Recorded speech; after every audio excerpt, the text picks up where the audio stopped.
En este video vamos a ver lo que es la permutación sin repetición, ¿de acuerdo? Aquí está la definición teórica de cuántas maneras distintas se pueden colocar ciertos elementos, pero como no hemos visto nada de estos temas, entonces pues nos va a costar trabajo comprender esto, entonces vámonos luego a la parte práctica, ¿de acuerdo? Tenemos estos elementos, el elemento 1, el elemento 2 y el elemento 3.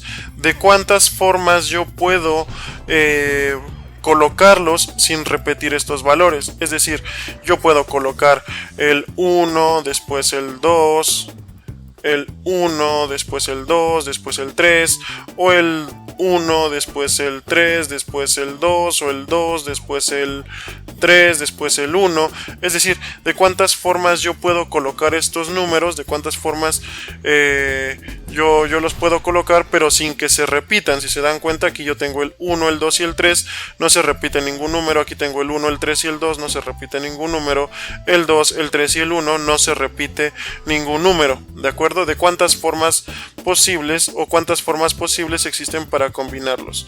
Bueno, nosotros vamos a trazar nuestro diagrama de árbol tal como está representado en esta parte de aquí, ¿vale? Supongamos que en la primera posición coloco el número 1, entonces ¿cuántas opciones me quedan para colocar en la segunda posición? Si yo ya elegí el número 1, entonces ya solo me queda el 2 y el 3 para colocar en la segunda posición, ¿vale? Estas son simplemente opciones posibles, ¿de acuerdo? Puedo colocar el número 1 en la primera posición, el 2 o el 3 en la tercera posición, pero si yo elijo colocar el número 2, entonces en la tercera posición, como no se pueden repetir, la única opción que me queda es colocar el número 3. ¿Para qué? Para que me quede 1, 2 y 3 y no se repitan, ¿de acuerdo? Ahora, supongamos que yo elijo el número 1 y en lugar del número 2 en la segunda posición coloco el número 3. Entonces me quedaría 1, 3 y en la última posición yo ya nada más tendría la opción de elegir el número 2, ¿ok?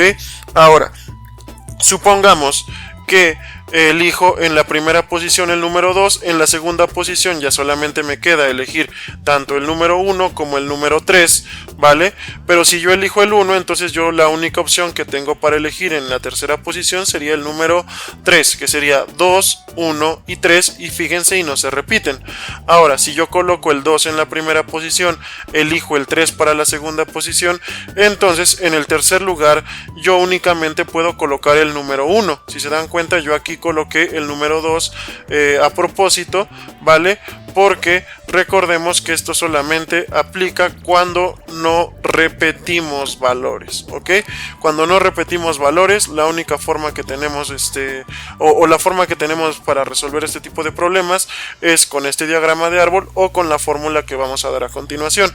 Entonces yo tengo 2, 1, 3 y como no se pueden repetir en este lado tampoco, lo único que yo puedo hacer es colocar el número 1, es la única opción posible que yo voy a tener. Ahora, supongamos que tengo el número 3 en la primera posición, las siguientes dos opciones sería colocar el número 1 o el número 2, y si yo elijo el número 1 solo me queda como posibilidad el número 2, y si yo elijo el número 2 en la segunda posición, lo único que me queda es colocar el número 3 en la tercera posición, y de esta forma yo obtengo todas las posibles permutaciones, ¿vale? Sin repetición, ¿vale? Por eso es que aquí cometí ese error a propósito, para que nos quedara bien claro que esto solamente va a aplicar cuando son sin repetición las permutaciones. Entonces, ¿cuántas permutaciones posibles tengo? Tengo una, tengo dos, tengo 2, 1, 3 sería la tercera, 2, 3, 1 sería la cuarta, 3, 1, 2 sería la quinta y 3, 2, 3 sería la sexta. Entonces ahora sí ya puedo entender la definición que yo tengo aquí arriba, ¿vale? De cuántas maneras distintas, ¿vale? De cuántas maneras distintas, esta es distinta a la primera, esta es distinta a las otras dos, ¿vale? De cuántas maneras distintas se pueden colocar ciertos elementos. ¿Cuáles elementos? En este caso el 1, el 2 y el 3. Entonces, ¿de cuántas formas diferentes? Tengo 1, 2, 3, 4, 5 y 6, ¿vale? Entonces, en la primera posición, fíjense, yo tengo 3 posibilidades de elegir. Puedo elegir el 1, puedo elegir el 2 o puedo elegir el 3, ¿vale? Entonces tengo 3 posibilidades para elegir, que son estas 3 que estoy anotando de este lado, ¿vale? 3 posibilidades tengo para elegir. Sin embargo, para la segunda posición, dado que no se pueden repetir y yo ya elegí un número, entonces únicamente, si se dan cuenta, en cada uno de los casos me quedan dos opciones, el 2 o el 3 en este caso, el 1 el 3 o el 1 y el 2, pero en cualquier caso me quedan solamente dos opciones, dos posibilidades, ya no tres como en la primera posición. Entonces en la primera posición tengo tres posibilidades, en la segunda posición me quedan dos posibilidades y cuando llego a la tercera posición, si recuerdan, la única opción que me queda es poner el que sobra, entonces únicamente me queda una sola opción ya obligatoria, ¿de acuerdo? Entonces, ¿qué es lo que tengo que hacer con estas opciones? Pues multiplicarlas. 3 por 2 me daría 6 por 1, me da como resultado 6. Pero recordemos que esto que yo tengo aquí, 3 por 2 por 1, se podría representar de esta otra forma, de acuerdo con el video anterior. Se podría representar como 3 factorial, que este 3 factorial es lo mismo que decir 3 por 2 por 1 y obviamente me va a resultar 6 igualmente, ¿de acuerdo? Entonces ya entendimos la parte teórica, ya entendimos la parte práctica. Ahora, supongamos que nos dan estos dos problemas que tengo aquí. Me piden, supongamos que yo tengo que sacar de una bolsa 3 canicas, ¿vale? Solamente hay 3 canicas. Chequen lo que estoy diciendo. Solamente hay 3 canicas en una bolsa. Tengo la posibilidad de sacarla de color rojo, o la otra canica es de color amarillo y la otra canica es de color blanco, rojo, amarillo y blanco. Es decir, tengo 3 opciones. Si yo saco primero la roja, en el segundo lugar la que saque puede ser azul o blanco, y si yo ya saco por ejemplo la azul, la amarilla, perdón, la última opción va a ser blanco a fuerzas, ¿vale? Entonces yo podría hacer mi diagrama tal cual estoy viéndolo desde este punto de vista, ¿vale? Entonces, ¿cuántas opciones tengo para... ahorita no le hagan caso a esto, ¿vale? Ahorita no le hagan caso a esto. ¿Cuántas opciones tengo entonces para calcular, cuántas permutaciones posibles tengo de la roja, la amarilla y la blanca? Pues entonces voy a tener las mismas que acá, ¿vale? 6 opciones, porque la única forma de resolver esto es sacar el 3 factorial o con su diagrama de árbol como el que acabamos de realizar hace ratito, ¿vale? Entonces yo lo podría calcular con el 3 factorial y obtengo todas las permutaciones posibles para estos 3 elementos, ¿vale? Tal cual como lo menciona nuestra definición. Ahora, supongamos que yo agrego una canica más, por eso les decía que no le hicieran caso a lo que está del lado derecho. Supongamos que ahora agrego una canica más que sería de color verde. Entonces ahora yo tengo, ¿qué cosa? 4 elementos, y entonces la cantidad de permutaciones va a aumentar. ¿Y cómo lo voy a calcular? Bueno, para representar la permutación yo pongo una P y un subíndice, ¿de acuerdo?